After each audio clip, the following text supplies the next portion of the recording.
There's not too many places that I know of that have live music going on while there's dancing, the Obon music dancing. And it seems to give a little bit better beat.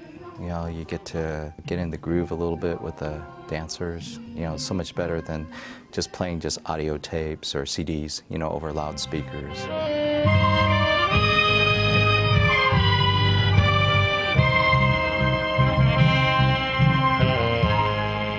My name's Dwayne Takahashi. I'm a music director for the Chidori Band and a band member. They call me a band leader, so something like that. Been with the band since 1985, and since that time I've done about 300 arrangements for the band, both transcriptions and then arrangements for our particular instrumentation.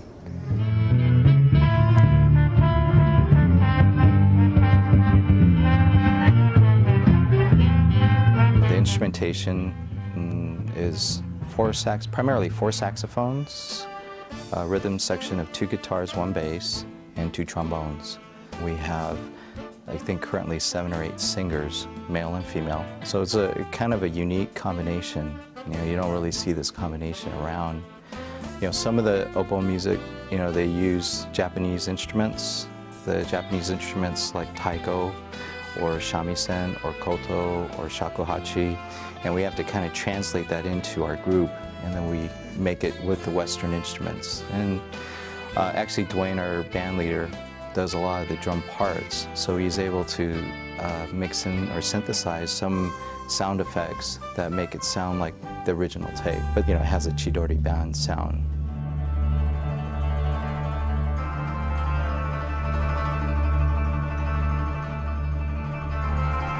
We were sent to Turlock Assembly Center. They had built barracks, but some of us had to stay in the horse stable. You didn't have private rooms or anything. One family to a room. We were moved to an Indian reservation, Gila Reservation in Arizona. You know, we had to make life in camp, and they would have singing, dancing, plays, and things like that. And I sang in camp. When I came out from camp and settled here, there were about 4 town elders, is that what you call them? They decided that, well, you know, these people came out of the camp and they had to start from really almost nothing. Right after the war, there was nothing coming from Japan, of course, no entertainment or anything like that. And so these 4 men, elders in San Jose, one had a you know, the Okita Hall in San Jose 6th Street, there's an Okita Hall there. And one of the men was owner of that building. And so he said, well, we could use that if you to start a group. And so these people from different camps, some were from Arizona, some were from Heart Mountain, different camps that were sent to. They said, "Oh, I know so and so, or maybe so and so could play, or so and so could sing," and that's the way we got started. And actually, we were all amateurs, really amateurs. They played in camp, and so the band played in unison, nothing fancy. It was just everybody played the same thing. We couldn't do anything fancy from the beginning. We really started from the bottom. In California, we're about the only one. Before, about 20 years ago, San Francisco had a band, Los Angeles had a band, Fresno had a band like what we have now. Play just Japanese music, and singing and all that. And every town had one. But somehow or another, they can continue. Shidori is about the only one that lasted for 55 years. I'm really proud of this group because we really started out just feeling our way, I'm really grateful for the people that supported, the members also, members that supported the band, and the audience that was nice enough to come and hear us.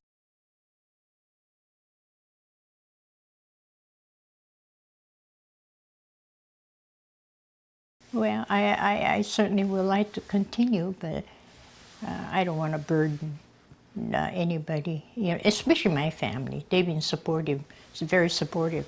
I need their full support now, and I don't want to let them be tied down with me. I did 55 years of it, and I don't think I should be greedy anymore. She said that quite a bit, actually. I think every year she says that, and she always seems to come back, and so we're just hoping that she doesn't really mean it again. She's been the roots of us, throughout the 55 years. She's still there to guide us. Hopefully she'll, she gets some energy and we'll sing with the band some more.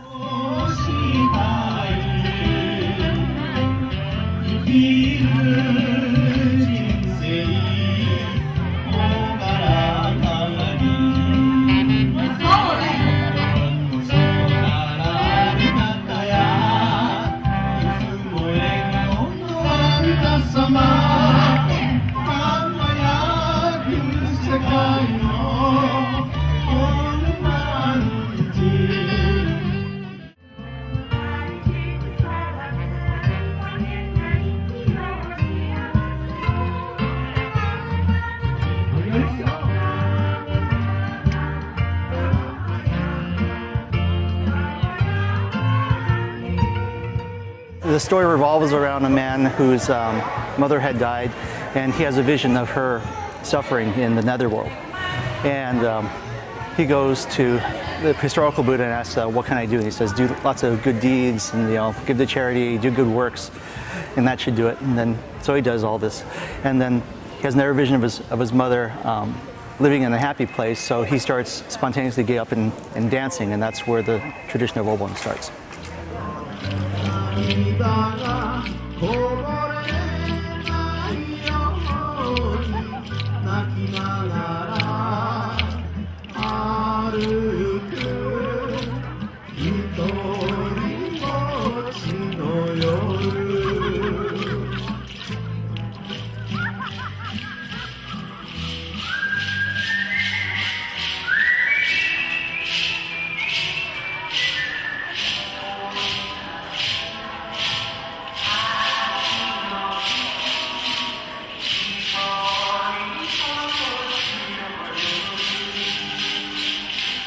We've been practicing for 5 days, and we have in the end, we're going to have about 1,000 participants. It's in commemoration of our loved ones who passed away, and so we dance in joy in remembrance.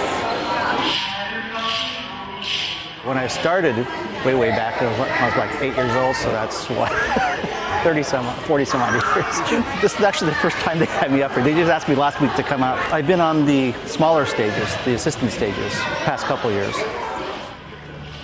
Men can dance too.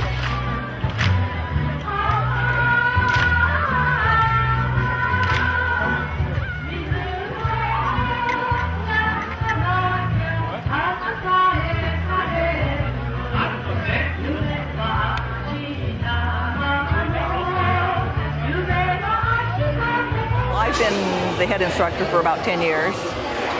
My father-in-law was the one who brought this from Japan 75 years ago, so I feel a legacy to that also.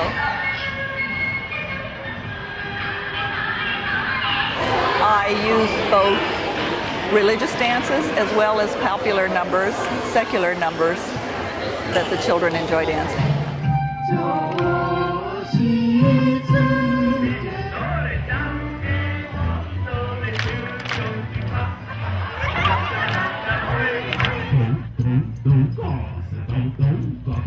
A lot of us do it because, you know, our grandparents did and stuff, and so they took us here and you got used to doing it.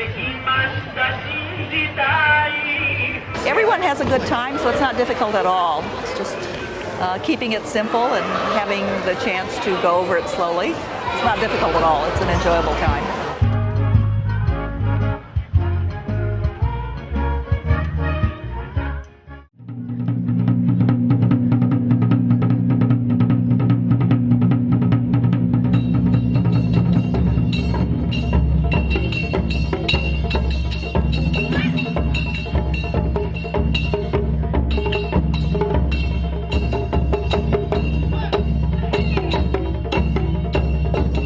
One thing about American taiko, or taiko in general, but especially here in the United States, is everyone writes their own music. San Jose Taiko, we're really, I guess, known for that. We probably have the largest repertoire list of songs out of any other group here in the U.S. as far as original compositional work. The style of drumming that we do here is called kumidaiko. Kumidaiko means group ensemble playing. And so we've taken the aspect of using the taiko as our main voice and being able to use it as our voice of expression.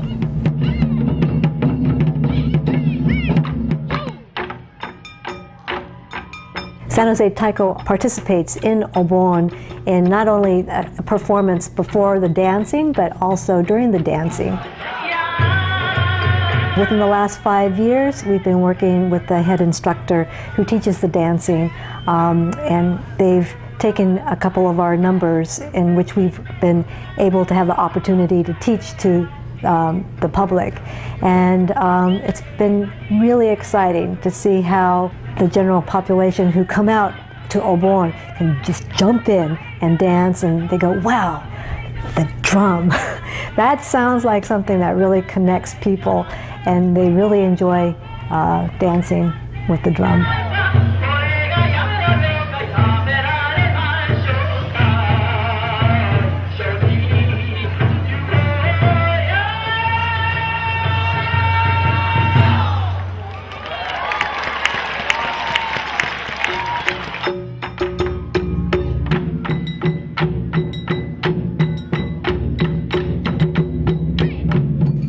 The reason we started the group was actually more as a cultural activity to involve the youth at the temple, to get them more involved in the temple activities. When Reverend Hiroshi Abiko from the San Jose Buddhist Church came up with the idea that we should try doing something with taiko, the Japanese drum, at the temple, I thought it was a really interesting idea because it was an instrument from Japan related to my culture and heritage, and also it was music, something I loved doing. We knew a group in Los Angeles that was doing something similar in a temple down there at the Senshin Buddhist Church, and Reverend Hiroshi Abiko helped connect us with them to learn about how they were doing their taiko there, and we started a group here in San Jose.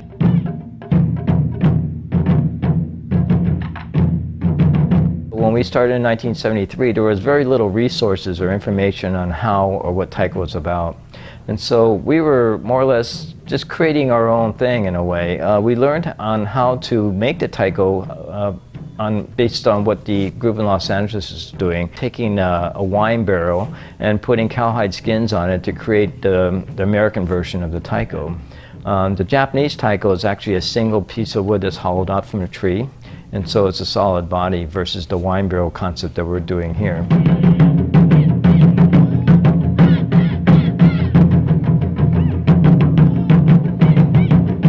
If you were to buy a taiko in Japan and bring it over, it's very, very expensive. Each drum could cost anywhere between $3,500 to $5,000 a piece just for a smaller size drum.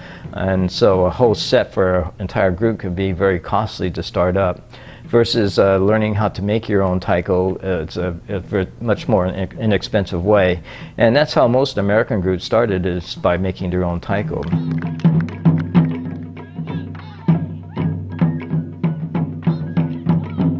So for us, it was a great learning process of just experimenting and just trying different things in order to create what we were trying to do at that time. We had no idea where it was going to go. We were just doing it for fun and just trying things to try things in order to make what we thought we had to make.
We've been fortunate in the development of taiko at the collegiate campuses. We helped influence some of that from early on.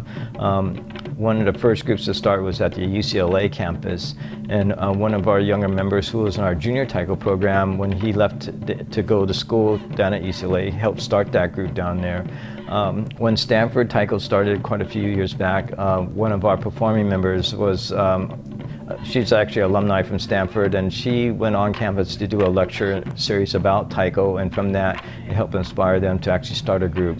And so it's always great to see what's happening at the collegiate level, because it's a real different kind of energy that goes on actually at the college level, and the younger folks are just creating different kinds of music.